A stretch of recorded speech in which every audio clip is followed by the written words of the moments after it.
आंखें दी गई हैं सच देखने के लिए, कान दिए गए हैं सत्य सुनने के लिए।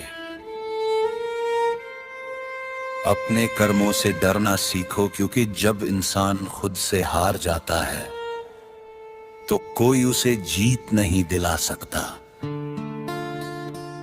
जीवन का नियम है बदलाव। समय बदलेगा, हालात बदलेंगे, और जो बदलाव को स्वीकार कर लेता है वही जीवन को समझ पाता है। आज मैं आपसे कोई विवाद की बात नहीं करूंगा, कोई आरोप नहीं लगाऊंगा। मैं केवल एक सरल प्रश्न पूछूंगा।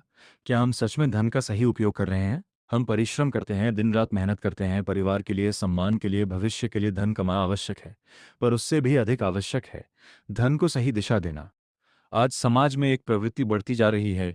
उत्सव भव्य होना चाहिए, शादी शानदार होनी चाहिए, सजावट सबसे अलग होनी चाहिए, और हम ये सब करते भी हैं। यह गलत नहीं है। जीवन में आनंद होना चाहिए, उत्सव भी होना चाहिए, परंतु प्रश्न यह है, क्या आनंद के साथ विवेक भी है? जब लाखों रुपए केवल सजावट में खर्च हो जाते हैं और उसी समाज में कोई व्यक्ति इलाज के लिए संघर्ष कर रहा हो, तो क्या यह संतुलन है? जब भोजन के बड़े आयोजन होते हैं, कुछ लोगों को विशेष सम्मान मिलता है और कुछ लोगों को छोड़ दिया जाता है, तो क्या यह समानता है? कभी ध्यान दीजिए, जब किसी को निमंत्रण नहीं मिलता तो उसका पेट नहीं दुखता, उसका मन दुखता है। यदि हम खर्च में थोड़ी सी कटौती कर दें, तो क्या सभी को समान भाव से भोजन नहीं कराया जा सकता? अन्नदान सबसे बड़ा दान कहा गया है, परंतु अन्नदान में भेदभाव हो तो उसका अर्थ अधूरा हो जाता है। धर्म केवल पूजा नहीं है, धर्म व्यवहार है। हम मंदिरों में दीप जलाते हैं, माला चढ़ाते हैं, भोग लगाते हैं। ये श्रद्धा है, और श्रद्धा सुंदर है, परंतु भगवान केवल मंदिर में नहीं है। भगवान उस व्यक्ति में भी है जो पीड़ा में है। यदि हम भगवान को प्रसन्न करने के लिए सोने का मुकुट चढ़ाएं, परंतु किसी गरीब को दवा ना मिले, तो कहीं ना कहीं कुछ अधूरा रह जाता है। रामायण का एक प्रसंग याद कीजिए। जब लक्ष्मण मूर्छित हुए तो श्री राम ने केवल प्रार्थना नहीं की, उन्होंने स्वीकार किया कि औषधि आवश्यक है। हनुमान जी संजीवनी लेने गए। ये हमें क्या सिखाता है? यह सिखाता है कि बीमारी में इलाज आवश्यक है, दवा आवश्यक है, व्यवस्था आवश्यक है, केवल भावना पर्याप्त नहीं, प्रयास भी आवश्यक है। आज यदि हमारे समाज में किसी को इलाज के अभाव में संघर्ष करना पड़े, तो हमें स्वयं से प्रश्न करना चाहिए, क्या हमने अपने धन का उपयोग सही दिशा में किया? उत्सव आवश्यक है, मंदिर आवश्यक है, भक्ति आवश्यक है, पर अस्पताल भी आवश्यक है, दवा भी आवश्यक है, गरीब का सहारा भी आवश्यक है। सब कुछ आवश्यक है, परंतु संतुलन के साथ। यदि हर शादी में एक भाग सेवा के लिए रखा जाए, यदि हर पूजा आयोजन में एक चिकित्सा सहायता कोष बनाया जाए, यदि हर बड़े भोज में समानता और सम्मान को प्राथमिकता दी जाए, तो समाज बदलना शुरू हो जाएगा। धन बुरा नहीं है, पर धन का दुरुपयोग समाज को असंतुलित करता है।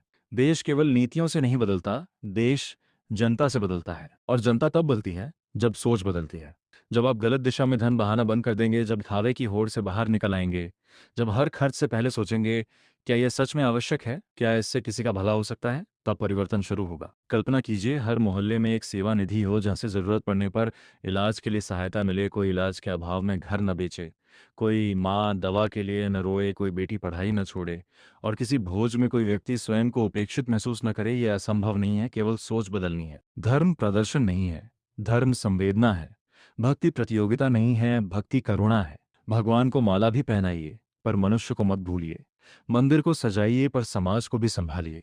उत्सव मनाइए, पर सेवा को साथ जोड़िए। जब आप सब गलत तरीके से पैसा खर्च करना बंद कर देंगे, जब आप व्यर्थ दिखावे को छोड़ देंगे, जब आप संतुलन को अपनाएंगे, तभी समाज बदलेगा, तभी राष्ट्र बदलेगा। याद रखिए, धन साधन है, मानता लक्ष्य है। जिस दिन समाज यह निर्णय ले लेगा कि धन सही स्थान पर लगाया जाएगा, उस दिन अस्पताल मजबूत होंगे, गरीब का इलाज होगा, भोजन में भेदभाव समाप्त होगा, और समाज में सम्मान बढ़ेगा।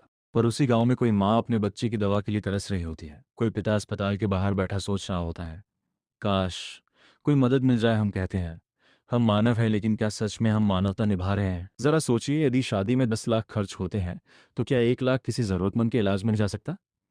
यदि दुर्गा पूजा पंडाल में 20 लाख खर्च होते हैं, तो क्या 2 लाख गरीब बच्चों की पढ़ाई के लिए नहीं रखे जा सकते? भगवान को दिखावे की नहीं, भावना की आवश्यकता होती है। माँ दुर्गा को सोने का मुकुट नहीं चाहिए, उन्हें चाहिए एक बेटी की सुरक्षा। सरस्वती माता को महंगे पंडाल नहीं चाहिए, उन्हें चाहिए एक बच्चे के हाथ में किताब। लेकिन हम क्या करें? सरकारी नौकरी वाले लोग 5,000 10,000 चंदा देते हैं, फिर उसी पैसे से क्या होता है?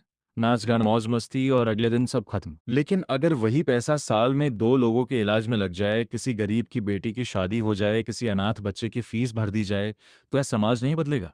समस्या पैसा नहीं है, समस्या सोच है। हम डरते हैं लोग क्या कहेंगे। अगर शादी साधारण की तो लोग कहेंगे पैसा नहीं था। अगर पंडाल छोटा किया तो लोग कहेंगे आयोजन कमजोर था।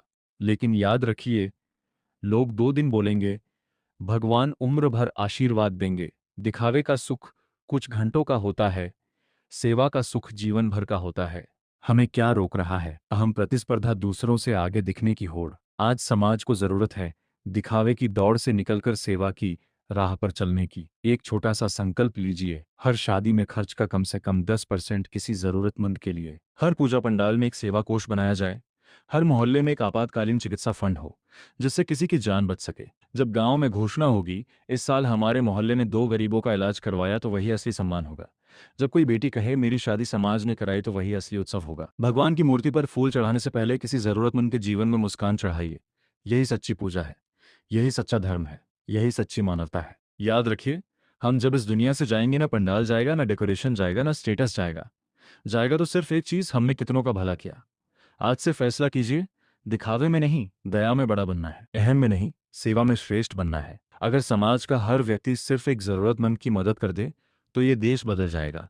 और तब हम गर्व से कह सकेंगे, हाँ, हम सच में मानव हैं। हे प्रभु, हमें ऐसा हृदय दो जो दिखावे से ऊपर उठे और सेवा में ही आनंद पाए। यदि हमारी ये बातें आपको अच्छी लगी हों, आपके मन को स्पर्श किया हो और आपको एक पल के लिए भी सोचने पर विवश किया हो, तो इस संदेश को यहीं मत रोकिए। वीडियो को अवश्य लाइक कीजिए, ताकि ये विचार अधिक से अधिक लोगों तक पहुंच सके। इसे अपने मित्रों और परिवार के साथ साझा कीजिए, क्योंकि संभव है आपकी एक साझा किसी के जीवन में परिवर्तन का कारण बन जाए। और यदि आप ऐसे ही जागरूक, प्रेरणादायक और सत्य पर आधारित विचार सुनना चाहते हैं, तो हमारे चैनल को अभी सब्सक्राइब कीजिए। साथ ही सूचना प्राप्त करने के लिए घंटी का चिन्ह अवश्य दबाइए। आपका समर्थन ही हमारी शक्ति है। धन्यवाद। जय हिंद।